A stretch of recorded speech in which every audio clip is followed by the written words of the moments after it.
Let's talk about compassion. Now, compassion is the desire or the wish to reduce another person's suffering.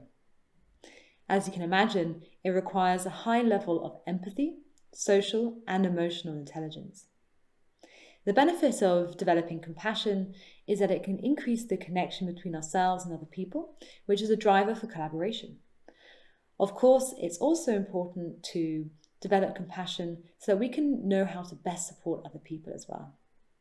But how can we develop this capacity if we don't offer the same compassion towards ourselves? This is known as self-compassion, and it's exactly the same as the type of compassion we might offer to another person. It's the desire or wish to reduce our own suffering. And the benefits of self-compassion include boosts to our mental and physical well-being, such as our immune functioning. So how can you do this? How can you develop self-compassion? Well, one of the suggestions is to take what's called a self-compassionate break, which is developed by Kristen Neff.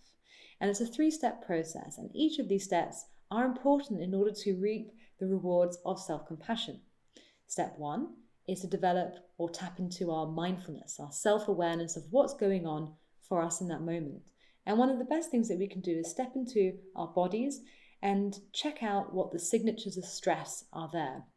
So often with stress, we have a physical representation of this, perhaps tension in the shoulders or perhaps tension in the jaw.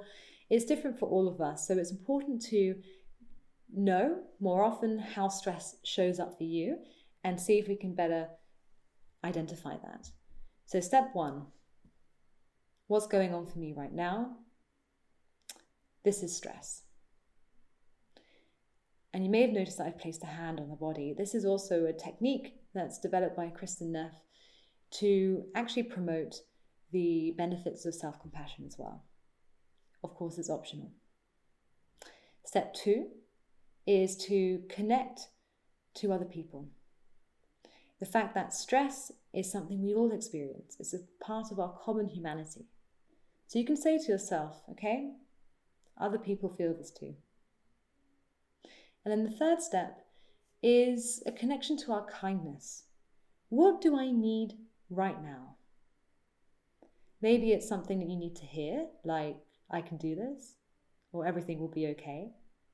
Or perhaps it's an act that will support you in this moment. So it could be to talk to a friend, a colleague, or perhaps to go for a walk or drink a cup of tea. Again, it's a very personal experience. But the purpose of doing this self-compassionate break is that you'll become wiser at making choices that are going to better support you rather than reacting to stress in a perhaps more negative way. So try it out for yourself, and I hope that it helps you to have a healthy and happy week.